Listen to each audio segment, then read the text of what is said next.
Welcome back after the break. As per the directives of President Gotabaya Rajapaksa, the Central Bank of Sri Lanka, commercial banks, insurance services and the Treasury have been declared as essential services. Thus, the CBSL is instructed to ensure that the CBSL, all banks, insurance companies and their branches remain open with the minimum number of employees even during the curfew. Meanwhile, the Central Bank of Sri Lanka urges the public to use online payments as far as possible and withdraw cash at less crowded ATMs of any bank as a measure to curtail the spread of coronavirus.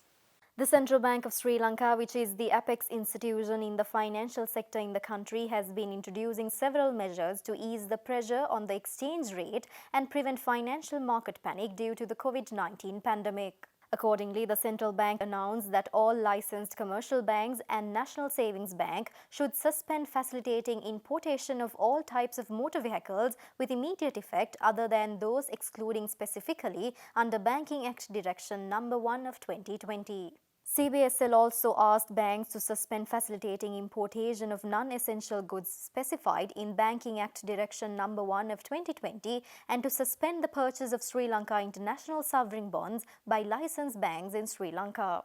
Meanwhile, the Central Bank of Sri Lanka reduced the standing deposit facility rate and the standing lending facility rate of the central bank by 25 basis points to 6.25% and 7.25% respectively with effect from last Monday.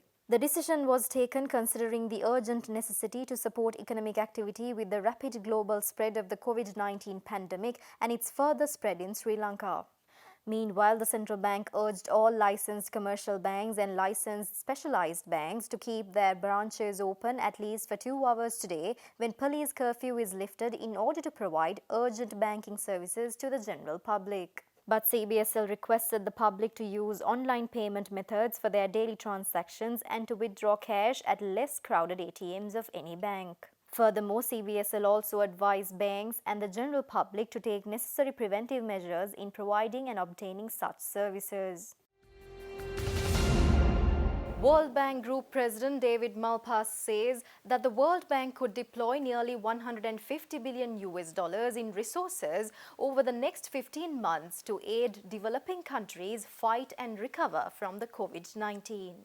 David Malpass, in a statement to G20 finance ministers and central bank governors released by the World Bank, requested G20 creditor nations to allow the poorest countries to suspend all payments on bilateral debt while they battle the virus. Malpass said the poorest countries should be allowed to concentrate their resources on their health responses to the crisis. Furthermore, he said in a statement, quote, I'm calling on the G20 leaders to allow the poorest countries to suspend all repayments of official bilateral credit until the World Bank and the IMF have made a full assessment of their reconstruction and financing needs. Quote out.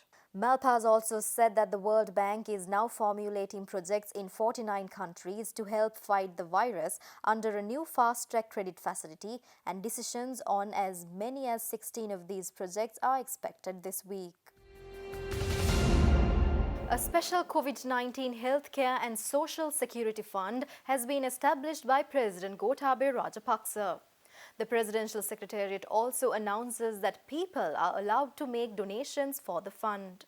The COVID-19 Healthcare and Social Security Fund set up by President Gotabaya Rajapaksa will strengthen the activities aimed at controlling the spread of the coronavirus in the country and related social welfare programs. The President's Media Division said that 100 million rupees is to be donated from the President's Fund for this purpose. A special bank account has also been opened for the fund at the corporate branch of the Bank of Ceylon. Local and foreign donors can make donations for account number 85737373 at the corporate branch of the Bank of Ceylon. Meanwhile, President's Media Division announced that donations will be exempted from tax and foreign exchange regulations, and deposits could also be made through checks or telegraphic transfers. They pointed out that several other countries have also established similar funds to help their people recover from the unexpected impact from the COVID-19 outbreak.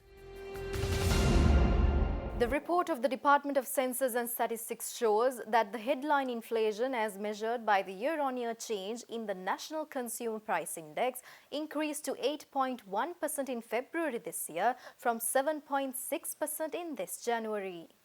Accordingly, the report shows that the food inflation stood at 16.3% in February this year, while non-food inflation recorded at 2.1%.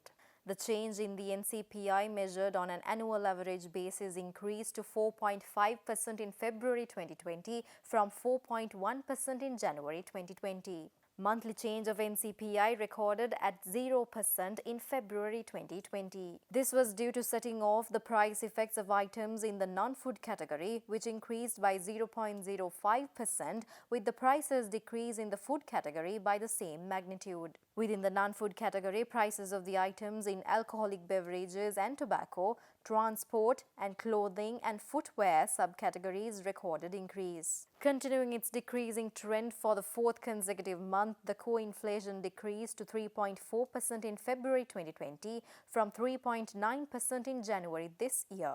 An annual average core inflation decreased marginally to 5.5% in February 2020 from 5.6% in January 2020. And that's all the news for this week. Let's work together. Let's work responsibly in the fight against COVID-19. Maintain the social distance even after the curfew is lifted. With that, we will wrap up today's news. See you again on Monday with State of Business. Until then, take care. Have a good week.